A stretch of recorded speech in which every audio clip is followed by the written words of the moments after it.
2021 के प्रथम सोपान में आप सभी सुधीजन गुणीजन का मैं सौरभ चक्रवर्ती हार्दिक स्वागत एवं अभिनंदन करता हूँ। मैं अनुरोध करता हूँ परम आदरणीय डॉक्टर सच्चिदानंद जोशी जी से, आदरणीय डॉक्टर प्रियंका मिश्रा जी से, श्री वीरेंद्र मिश्रा जी से, डॉक्टर निरंजन कुमार जी से एवं परम आदरणीय प्रोफेसर मारुति नंदन प्रसाद तिवारी जी से कि संयुक्त रूप से मंच पर आए। उद्वयं तमसस्परि स्वपश्यन्त उत्तरम् ब्रह्मन् ब्राह्मणो ब्रह्मवर्चसि जायतामाराष्ट्रे राजन्यशूर इषभ्यो दिव्याति महारथो जायतान्तो धेनुर्वोढा रड्वानाशस्तप्तिः पुरन्धिर्योषा जिष्णुरथेष्ठा सवेयो युवास्य यजमानस्य वीरो जायता निकामे निकामेन पर्जन्यो वर्षतु फलवत्यो नवोषधयः पच्यन्तायो वक्षेमो नः कल्पताम्।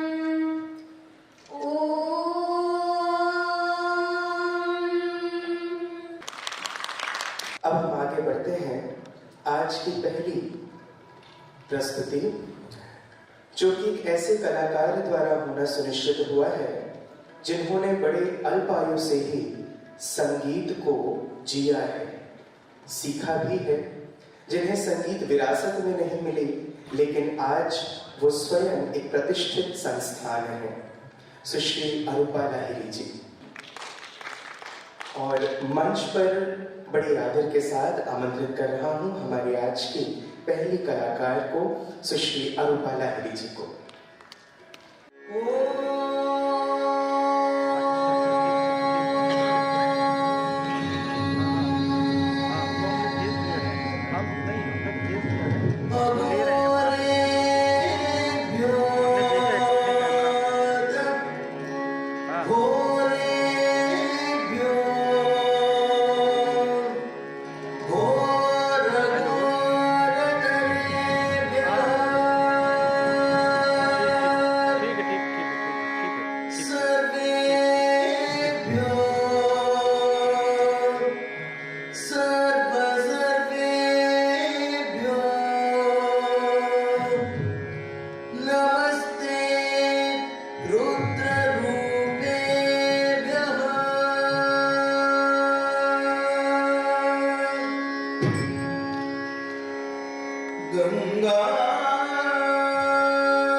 भज विश्वनाथ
विषय पर अपने विचार रखें। बाबा विश्वनाथ जी की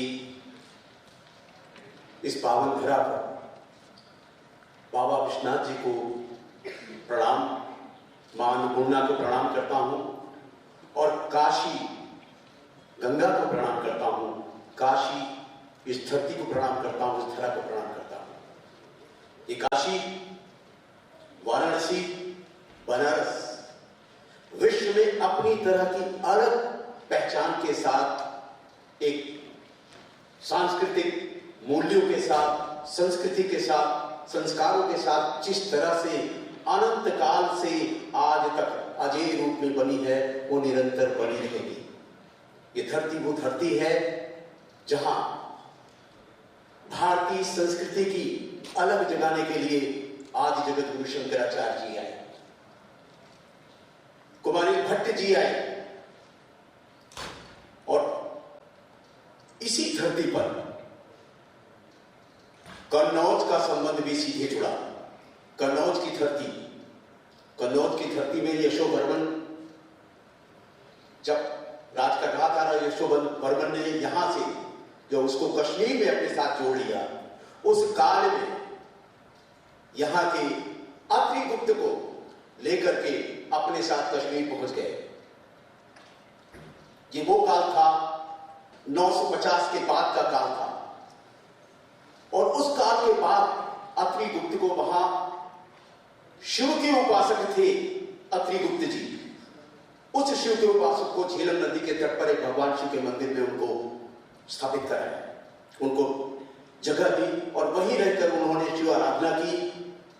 निरंजन गुप्त जी हुए उनके, और उसके बाद अभिनव गुप्त जी उनके पुत्र हुए, जिन्होंने भारतीय संस्कृति की अलग अपनी तरह से जगाई। तंत्र साथ, वैदिक साथ, वैदिक ज्ञान की परंपरा को आगे बढ़ाने का काम किया, तंत्र साधना को आगे बढ़ाया, संगीत शास्त्र को आगे तरह से बढ़ाया, और इसके साथ ही साथ सौंदर्य शास्त्र को आगे बढ़ाया। ये कन्नौज की धरती ही रही जहां से एक और परिवार आगे चल करके जौनपुर में आकर के बस गया। ये वो परिवार था जिसने उस काल में, 17वीं शताब्दी के बाद के उस काल में जिस तरह से अपनी पहचान को बनाया, उस पहचान ने एक नई कहानी लिख दी, एक नए कथानक को जन्म दे दिया। जौनपुर से शिवरत्न साहू जी का परिवार, जो शिव भक्त था, शिव की पूजा करना, शिव आराधना करने में निरंतर प्रवाहमान रहते थे। हर क्षण कुछ न कुछ किसी न किसी माध्यम से वहां आयोजन होते थे, भगवान शिव की आराधना होती थी, और दान भक्ति में, दानशीलता में अनन्य थे वो। उनके पुत्र देवी प्रसाद जी, और उसके बाद जयशंकर प्रसाद जी का यहीं 1889 में इसी काशी की धरती में अवतरण हुआ। ये वो काल था जिस काल में अंग्रेजों का अद्भुत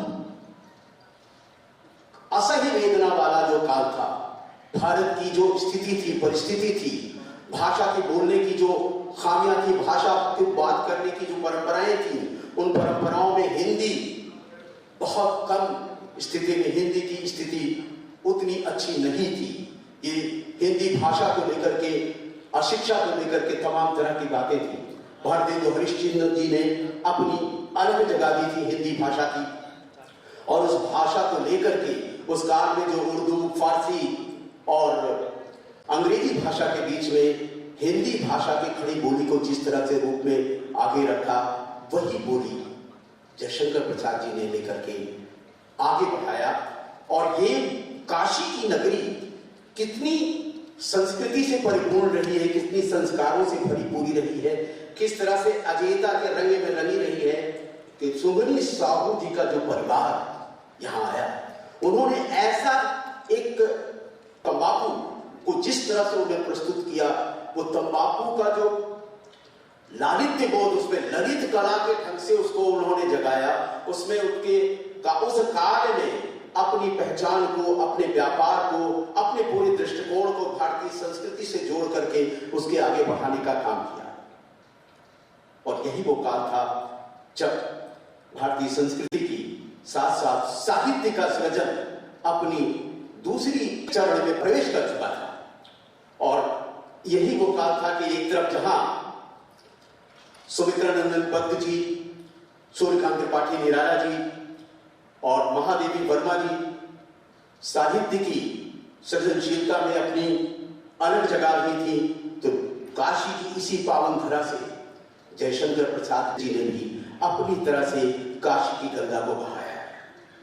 एक बात और हम यहां बता देना चाहते हैं कि काशी गंगा को रीतकालीन कवि एक बेनी प्रवीण हुए, उन्होंने अपनी तरह से व्यक्त किया था।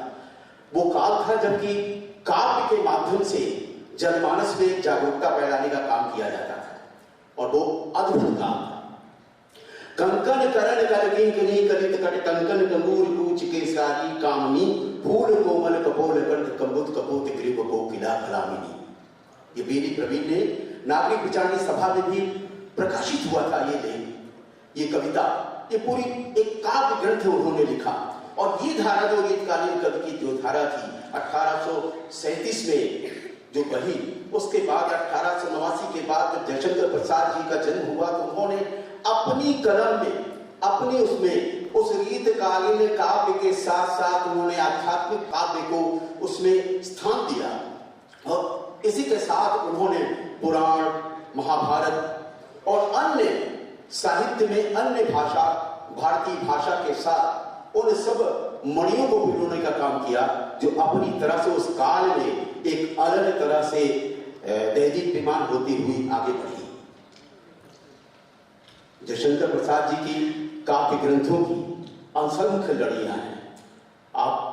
उन्होंने अयोध्या का उद्धार उस काल में देखा, जिस तरह से भारत की स्थिति थी, भारत की जो परिस्थितियां थी, अंग्रेजों के अधीन रह करके भारत की जो अवमूल्यन जो हो रहा था उसको तोड़ने के लिए उन्होंने अपनी तरह से प्रयास किया और अयोध्या का उद्धार लिखा कि अपने माध्यम से गोस्वामी तुलसीदास जी के उन तथ्यों को सामने रखने का प्रयास किया, उनकी चौपाई के माध्यम से रखने का प्रयास किया और लिखा कि कोई वो अयोध्या जो आज सूनी सूनी सी हो रही है, उसको किस तरह से पुनः इसका उद्धार किया जाना चाहिए। दैवयोग है, स्थितियां परिस्थितियां बदलती रही, उनके काव्य ग्रंथों से, उनके काव्य माला से ये आगे बढ़ी। उन्होंने गांव की दुर्दशा जो थी उस काल में गांव की दुर्दशा पे ग्राम लिखा और ग्राम के साथ ही साथ उन्होंने उसमें जो भूमि स्वामी की जो स्थिति परिस्थिति है उसको किस तरह से उन्होंने व्यक्त किया, वो भी अपने आप में बहुत था। अयोध्या को उद्धार ग्राम के बाद उन्होंने अपने आंसू कविता को लिखा, लहर लिखा, झरना लिखा और अन्य तमाम ग्रंथों के साथ कामायनी, तितली, चंद्रगुप्त नाटक, स्कंदगुप्त, जन्मेजय का नागयज्ञ, तमाम ग्रंथों को लिखने के साथ आगे बढ़े। कुछ तथ्यों के साथ मैं आगे आपको बताना चाहता हूं। उनकी सबसे महत्वपूर्ण कृति जो उस समय जागृति का अभियान किया, अंग्रेजों का वो शासनकाल था, उस शासनकाल में जिसमें भाषा को लेकर के अपनी बात को रखी और किस तरह से हिमाद्रि तुंग शुंग से प्रबुद्ध शुद्ध भारती स्वयं प्रभा समुज्ज्वला स्वतंत्रता पुकार की। अमर्त्य वीर पुत्र हो, वीरो अमर वीर पुत्र हो, दृढ़ प्रतिज्ञ सोच लो, शान उत्पत्त है, बढ़े चलो बढ़े चलो। उन्होंने जो काव्य रचना की, उस काव्य रचना के माध्यम से युवाओं को जगाया, पूरी राष्ट्रीय चेतना को जगाया और राष्ट्रीय चेतना में एक अखंड ज्योति जलाई। अपनी कविताओं के माध्यम से, अपनी सांस्कृतिक उद्भव के माध्यम से। इसी तरह से उन्होंने अरुण यह मधुमय देश हमारा, एक अद्भुत उन्होंने ये शब्द दिए, अरुण यह मधुमय देश हमारा। और इसके साथ अरुण यह मधुमय देश हमारा, जहां पहुंच अनजान क्षितिज को मिलता एक सहारा, सरल समस्त गर्भ विभावर, सोच रही करुणा मनोहर, जीवन हरियाली पर मंगल कुमकुम सारा। अरुण हृदय भारत का गुणगान कैसे हो रहा है, इस पर बात किया और राष्ट्रीय चेतना को जगाने के लिए अपनी तरह से उन्होंने जो काव्य धारा बढ़ाई, कामायनी के माध्यम से उन्होंने आदि और अंत को किस तरह से जोड़ा, अध्यात्म पुराण को लेकर के, श्रद्धा को लेकर के जो बात व्यक्त की उन्होंने, जिस तरह से उसको लिखा, वो कविता का अपनी तरह से बोल रहे हैं। और काशी की धरती के माध्यम से, काशी की धरती पर ही उन्होंने अपनी काव्य धारा को प्रभावित किया। उन्होंने नाटक लिखे, उन्होंने उपन्यास लिखे और उनकी काव्य धारा में अनंत रूप में जो बड़ी छायावाद का पूरा दृष्टिकोण उभर करके सामने आया, आज इस काशी की धरा पर मैं उस महान कवि को, उस महान साहित्य सृजनकार को, उस महान कथाकार को, उस महान उपन्यासकार को शत शत प्रणाम। आज इस पावन अवसर पर हम अपनी ओर से और इंदिरा गांधी राष्ट्रीय कला केंद्र को भी बहुत ही आभार व्यक्त करते हैं। उन्होंने हमें ये अवसर दिया जयशंकर प्रसाद जी के बारे में चंद चीजें बोलने के लिए, चंद बातें कहने के लिए। उनको प्रणाम, इस धरती को प्रणाम, आप सबको प्रणाम।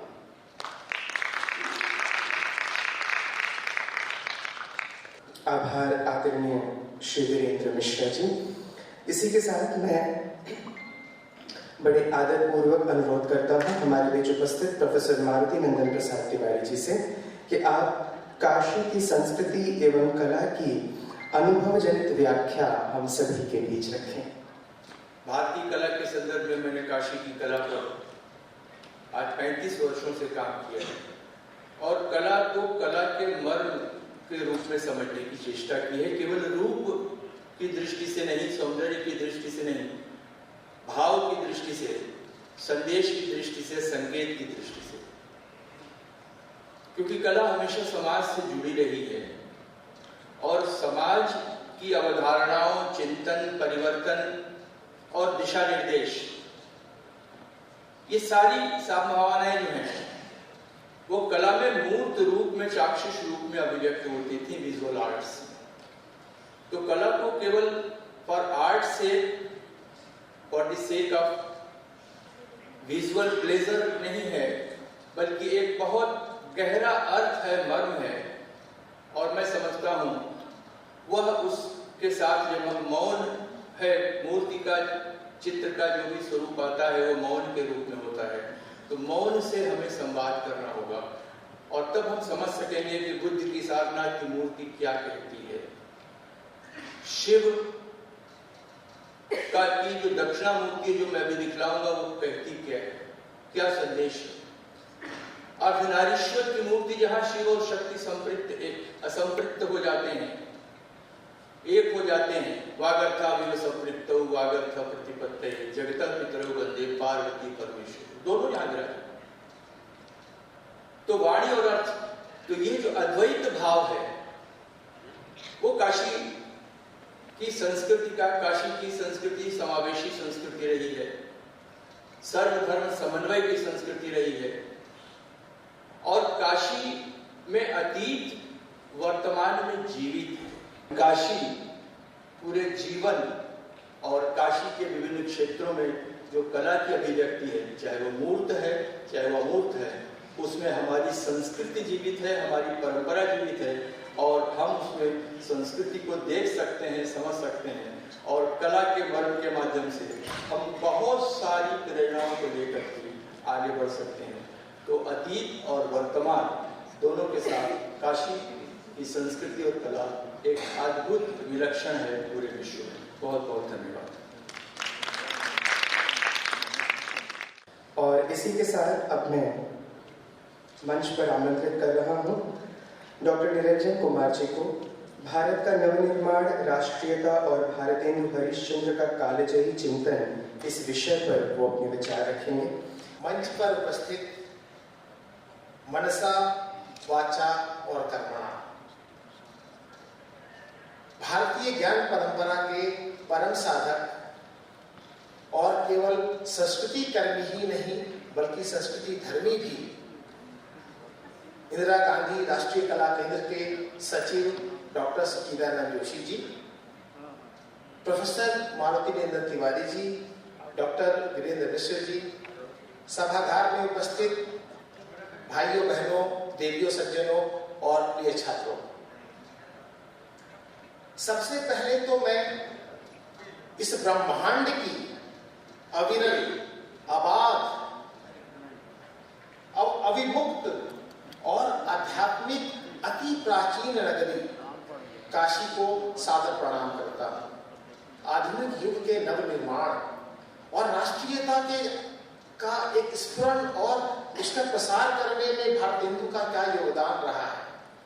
तो मित्रों, इस बात को हम लोग को जानना चाहिए खासतौर से मैं विद्वज्जनों का ध्यान आकर्षित करना चाहूंगा कि जिस राष्ट्रीयता की बात आज हम कर रहे हैं, जिस नए युग निर्माण की बात हो रही है, आत्मनिर्भर भारत की संकल्पना गढ़ी जा रही है, new India, startup India, skill India और नई राष्ट्रीय शिक्षा नीति, बेरोजगारी, इन सारी समस्याओं से भारतेंदु रूबरू होते हैं। और याद कीजिए, अभी राष्ट्रीय आंदोलन की शुरुआत नहीं हुई है। यद्यपि 1857 का पहला स्वाधीनता संग्राम हमारा हो चुका था, लेकिन उसके बाद एक जैसे सन्नाटा छाया हुआ है हमारे देश में राष्ट्रीयता की दृष्टि से। 1885 में कांग्रेस स्थापित होता है, जो भारतेंदु का निधन का काल है। लेकिन कांग्रेस से बहुत पहले भारतेंदु ने अपनी रचनाओं में राष्ट्रीयता का उद्घोष करना शुरू कर दिया था। न केवल राष्ट्रीयता का, क्योंकि भारतेंदु सिर्फ राष्ट्रीय आंदोलन के ही उन्नायक नहीं है, वह सामाजिक आंदोलन के भी उन्नायक हैं, भारत के नवनिर्माण के आंदोलन के उन्नायक हैं, भारत के सांस्कृतिक आंदोलन के उन्नायक हैं, भारत की भाषाई आंदोलन के उन्नायक हैं। और उसके साथ साथ भारतेंदु हमारे यहाँ सर्वसमावेशी भारत के भी आंदोलन के नायक हैं।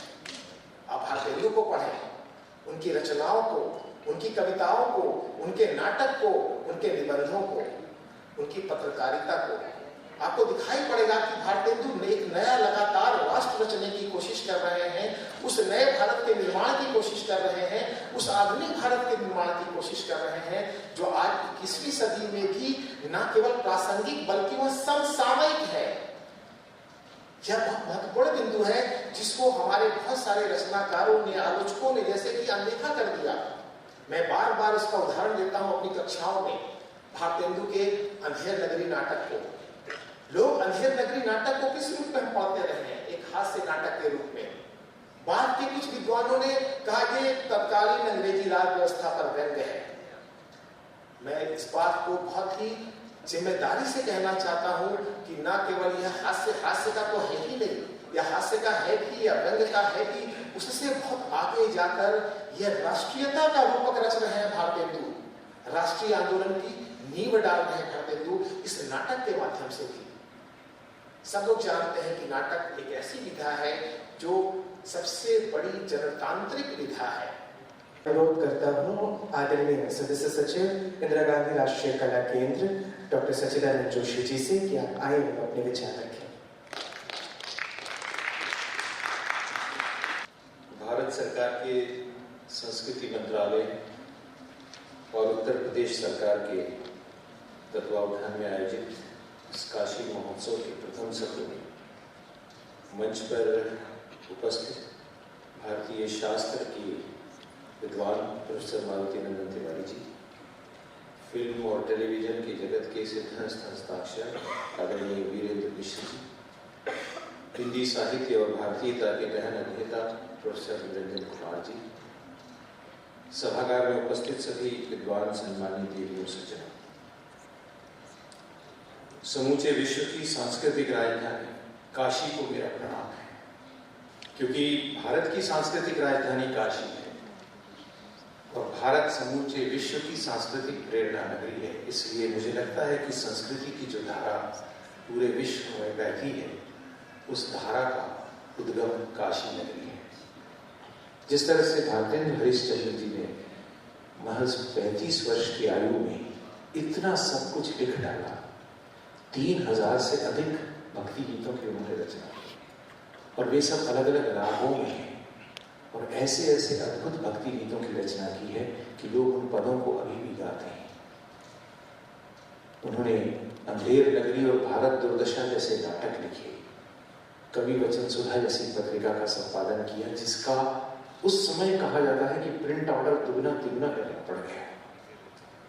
ये राष्ट्रीय चेतना का प्रसार करना, उस चेतना को अलग अलग स्तरों पर पहुंचाना, और वो भी उस समय जब आप धारा के विपरीत बह रहे हैं, और इसलिए अपनी भाषा के बारे में एक गर्व की अनुभूति करना। आज जब हम राष्ट्रीय शिक्षा नीति की चर्चा करते हैं, जिसमें मातृभाषा में शिक्षा पर जोर दिया गया है, तो हम सब गर्व की अनुभूति करते हैं कि कम से कम स्वतंत्रता के 75 साल बाद ही सही कहीं न कहीं हम सब इस गर्व को महसूस कर सकते हैं। इसे भारत गुरु हरिश्चंद्र जी ने आज से कितने वर्ष पूर्व महसूस किया था। उसी ओर दूसरे एक कवि हैं, दूसरे एक रचयिता हैं जयशंकर प्रसाद, जिन्हें मूलतः छायावाद का जनक कहा जाता है। लेकिन छायावाद की कल्पना के ऊपर जो राष्ट्रीय तत्व है, जो राष्ट्रीय भावना है, जो राष्ट्रीय चेतना है, उसको जगाने की बात कही गई। अभी नाटकों का उल्लेख आया और ये वो समय था जब भारत के ऊपर इस बात को भी आरोप किया जाता था कि आपकी तो अपनी कोई संस्कृति की अस्मिता नहीं है, आपके पास कोई बहुत बड़ी सांस्कृतिक धरोहर नहीं है।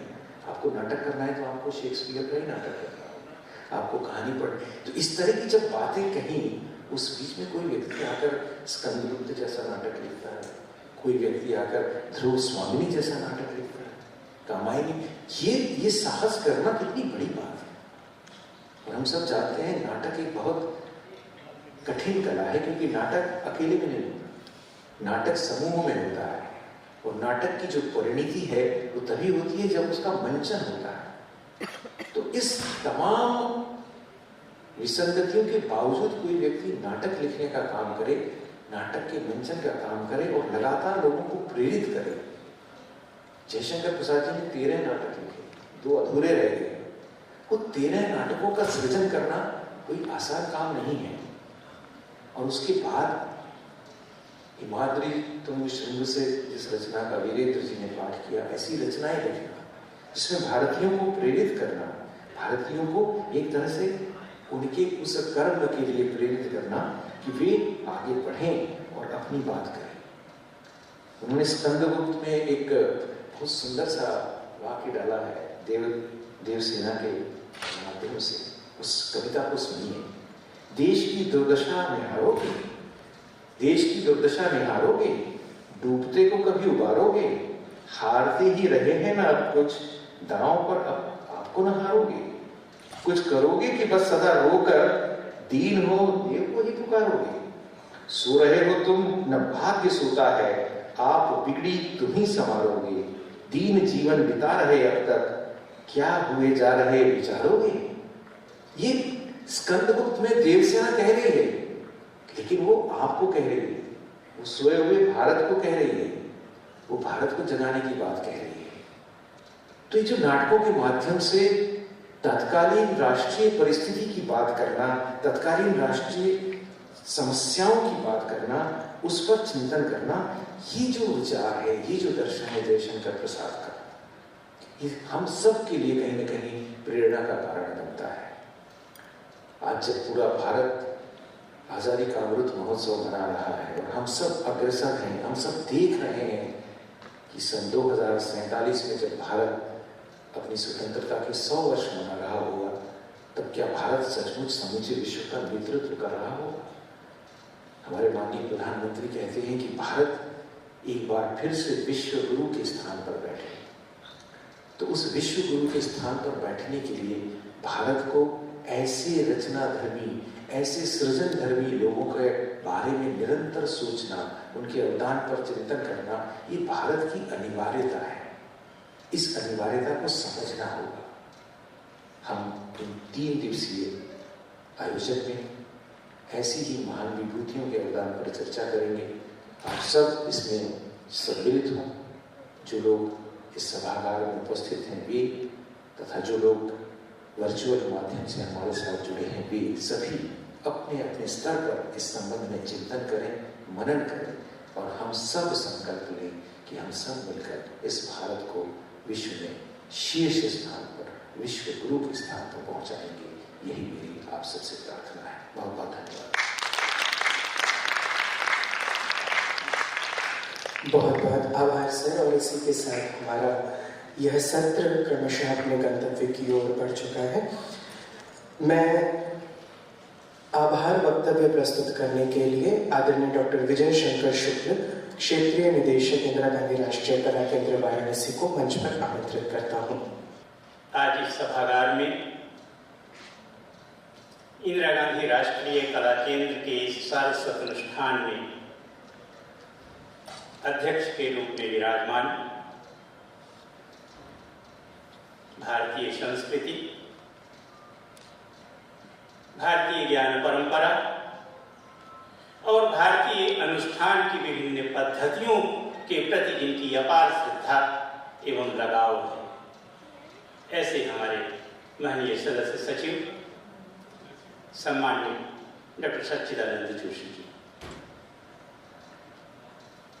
भारतीय कला विशेष रूप से जैन कलाओं के जो अधिष्ठित आचार्य के रूप में संपूर्ण विश्व में जाने जाते हैं और जिनके वैदुष्य का आपने सद्य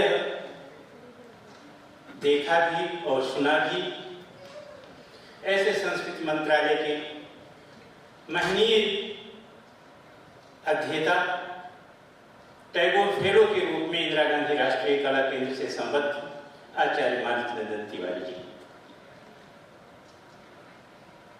हिंदी साहित्य के अध्येता, अनेक विश्वविद्यालयों में जिन्हें अध्यापन करने का गौरव प्राप्त हुआ, ऐसे आचार्य निरंजन सिंह जी, और संस्कृति के विभिन्न बिंदुओं को लेकर जो सदा कुछ न कुछ नया देने के लिए प्रयत्नशील रहते हैं, चाहे वो सारस्वत विरासत की बात हो, विद्वानों के वैदुष्य को प्रस्तुत करने की बात हो, या कुछ और भी सांस्कृतिक क्षेत्र, उन सब में हमारे श्री वीरेंद्र मिश्र जी का जो योगदान है वह सहज ही धीरे धीरे सामने आ रहा है।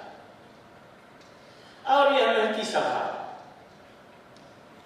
इस सभा का सौष्ठव यह है कि भारतीय संस्कृति, भारतीय ज्ञान परंपरा और भारतीय बल, कहते हैं कि प्रज्ञा बल ही श्रेष्ठ बल है, और प्रज्ञा बल जब संकुचित हो जाता है एक जगह, तो उसकी जो दिव्य ज्योति होती है, जो विभूति होती है, जो उसका ऐश्वर्य होता है, वो अपने आप प्रकाशित होने लगता है। और काशी इन सभी वैभवों को समेटे हुए है, बौद्ध ज्ञान परंपरा के रूप में, जैन ज्ञान परंपरा के रूप में और वैदिक ज्ञान परंपरा के रूप में।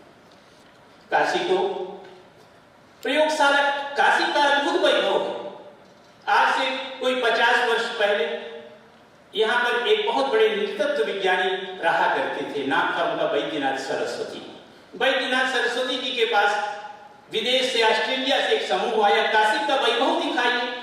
तो उनका वैभव तो आप देख रहे हैं, जो नहीं देखा जा सकता उसको काशी, उस काशी को हम दिखाते हैं। तो काशी के 3 लोगों के पास ले जाते हैं। एक पंडित कैलाशनाथ जेटली जी थे, उनके पिताजी दूध नाड़ी विशेषज्ञ थे। तो उन्होंने कहा कि ये दूध नाड़ी विशेषज्ञ हैं, ये आपकी नाड़ी पकड़ करके आपके पिताजी का रोग बता देंगे। तो कहा ये केवल काशी में हो सकता है, आपके पिताजी का चित्र देख करके उनका पूरा निरीक्षण कर देंगे।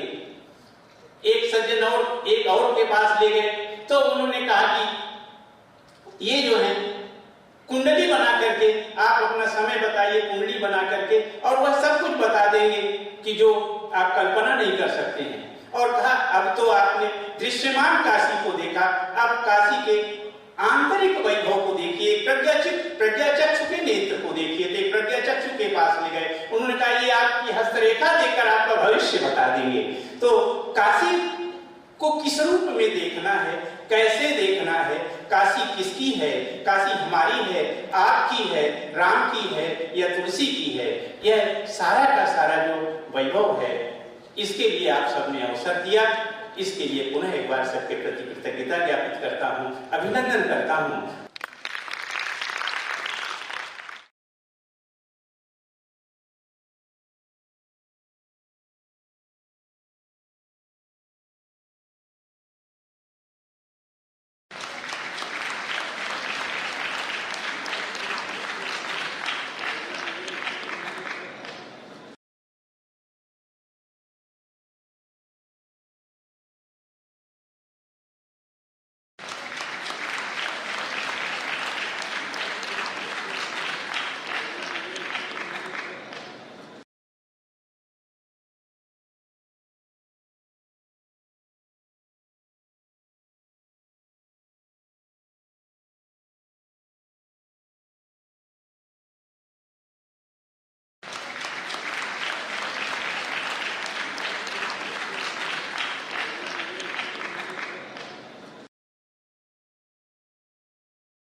निवेदन है, आप कृपया मंच पर पधारें।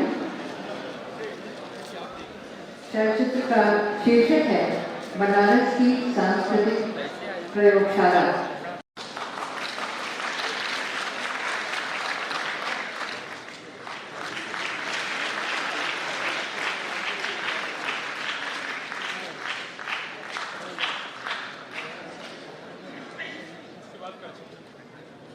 हमारे बीच श्री वागीश शास्त्री जी, प्रोफेसर वागीश शास्त्री उपस्थित है। आपसे निवेदन है, आप भी कृपया मंच पर पधारें।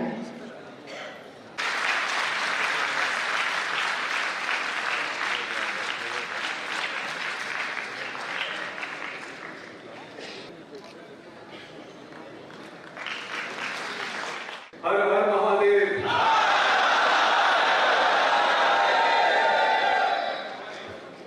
जैसा कि आप सबको विदित है, आजादी का अमृत महोत्सव भारत की स्वतंत्रता की 75वीं वर्षगांठ के उपलक्ष्य में आयोजित किया जा रहा है।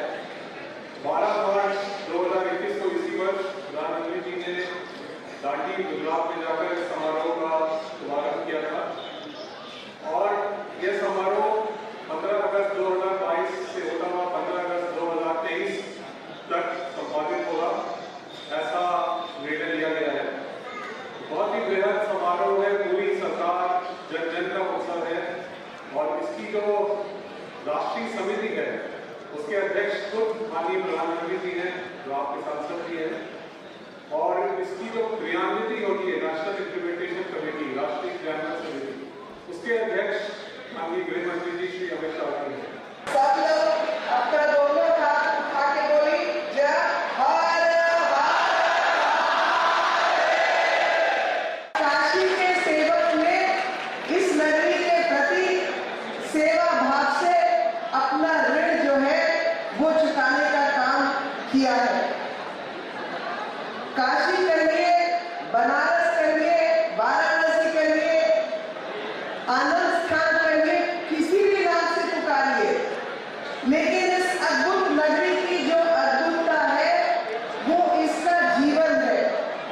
ऐसा जीवन जिसने लोक संगीत, वेदों पर टिप्पणी, ज्ञान विज्ञान,